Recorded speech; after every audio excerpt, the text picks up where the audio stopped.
Once upon a time, Rare was a good company. It made many amazing games such as Banjo Kazooie. However, when Rare was sold to Microsoft, the dynamic duo platformer heroes of the 1998 classic were murdered. However, the creators were still alive, and so they got together, formed Playtonic, and bam! Yooka Laylee was created. This game was above and beyond the Call of Duty to create a nostalgic, modernized version of their beloved Banjo Kazooie. Exhibit A, the audio. Here's a clip from Gruntilda's castle, that is the hub world in Banjo Kazooie. And bam! This is the hub world in Yooka Laylee's Ivory Towers. Do you hear the similarities? Yeah, so did I. Their intention was to make a third Banjo Kazooie, and they did just that. Or did they? Today on Ryeniken's 8-hour review, we're gonna see just how close they came to making their game one of the greats, and where it fell short. I'm going to keep this intro fairly short today, as the genre speaks mostly for itself, and there is a lot to cover within the 3 scoring categories. So, Yooka Laylee is a platforming collectathon that has you controlling Yooka the chameleon, Laylee the bat, and their ever-growing list of superpowers to roll, smash, cloak, and fly your way to the end of the game. You collect quills and pages to unlock further stages or to expand the world that you're already in. This second option to expand the world does have some issues though, which I will go through later in the video. Fortunately for me, the Yooka Laylee Isn't Banjo Kazooie hate train has finally left the building, and I now feel it's the perfect time to rate this game objectively and not just nostalgically. So let's do like Philly D does and just jump into it. Now, as someone who has literally taken 3rd and 4th year university courses on game design, I consider myself fairly qualified in pointing out what makes a good game and what holds it back.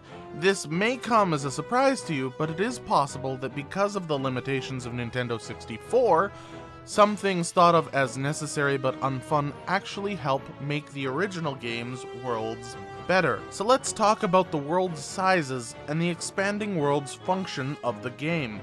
Each level takes place in a book, which can be unlocked if you have enough pages. Those pages can again be used to expand the size of the worlds. However, this leads to something that I would consider a bad move. After playing Yooka Laylee and comparing it to Banjo Kazooie, the game it tries so hard to imitate, I've realized that the level layouts of Yooka Laylee are just overly complicated. The size and scope of the levels are overkill, especially when they are expanded. There are nearly 200 quills or collectibles per level, but unlike Banjo Kazooie, once you collect them, that's it, they're collected. No resets on death, no challenge. Don't get me wrong, there are some minigames that are challenges, however, the actual world layout gave no real consequence to death. And since after death you no longer have to collect all the quills again, like the notes in Banjo Kazooie, as they both serve the same purpose of gating gameplay, Playtonic went ahead and hid the quills. Many of the quills are out of the way and almost not worth collecting, particularly in underwater areas. Speaking of underwater, Playtonic actually far surpasses my expectations here. Later in the game, you gain an ability that swaps you from this slow swimming to a bubble running underwater monster. And the mechanic is great, and it opens up a whole new dimension of gameplay. Overall, I haven't seen another platformer do this better. On another positive, the pages themselves, the primary collectible. Each and every one is rewarded for either completing tasks, rescuing them from KGs, and the challenges are generally unique. Kartos, in particular, has a great minigame mode which brings me back to the Donkey Kong Country days. Now, all that being said, there are 2 things that I need to mention. One is forgivable, one is not. At the end of the game, you are given the ability to fly, much like Banjo Kazooie, except the limiters are so minute you might as well just cross the platformer out of your platformer game. You can fly anywhere at any time with this. Any jumping needed? Nah, fly over it. Need a good view of the level? Just go into outer space and see the whole map at once. It makes many previous moves unnecessary or obsolete, which isn't that cool. Throw a few platforms you have to stand on to activate the ability and set some boundaries and make the game playable as intended. Oh, but I can forgive that. At least you have to get to the final level to get this ability to break the game. But this, this mechanic is with you the whole game. You guessed it, the camera controls. You fight with the camera the entire game. It wants to show you something, but you don't want to look there, and the default view is far too low. Frankly, one of the best times I had in the game was in this area here, but as you can see, this has a fixed camera perspective. Depth was well defined, and dare I say it, better than the rest of the game. I honestly would have preferred a game with a fixed camera perspective than what you ended up making in the end, Platonic. Not because I don't like 3D environments, but because the camera is awful. And don't just take my word for it, ask any other reviewer of the game and they all complain about camera controls. Now let's talk about feels. How the experience was, that is, the Yooka and the Laylee. Well, as I mentioned before, music here is perfect. It's nostalgic, it's a twist on a classic, full marks, 100 out of 100 right here. Sound effects, some of the character voices are a little grating, but nothing to light a fire over. The transformations, beautiful. Mostly. They're themed after the world, and one of these, I wonder which, is actually fun to use. And that is a plant. Moves like a plant if a plant could move.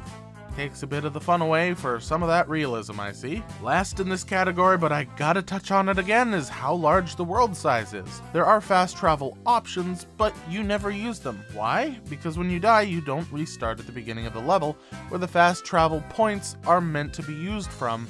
You restart at the last loading state. Enter a pipe, there's your new spawn point. They had to have known, and that's why the fast travel options exist. However, their solution isn't great. With that being said, this ties right into our fun section. The reason why Banjo Kazooie was so loved by us 90s kids, or 80s, I don't judge, it's not just because of rose-colored goggles, but because the levels were designed to be simple and easy to navigate. This is not the case with Yooka Laylee.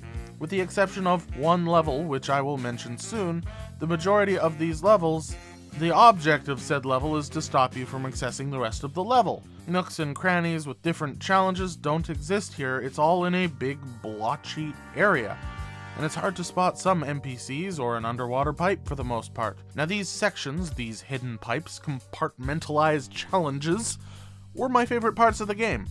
The hub world and the main sections of the level, though, were just pretty meh.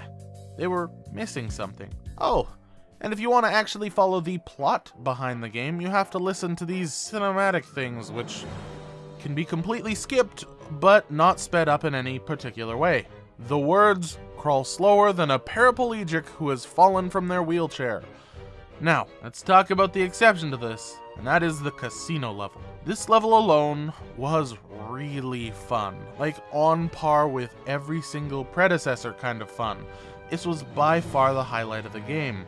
The non-expanded casino in particular makes a lot of sense. It's just a towering building with very visible level limiters, and it makes the world feel manageable and the gameplay authentic.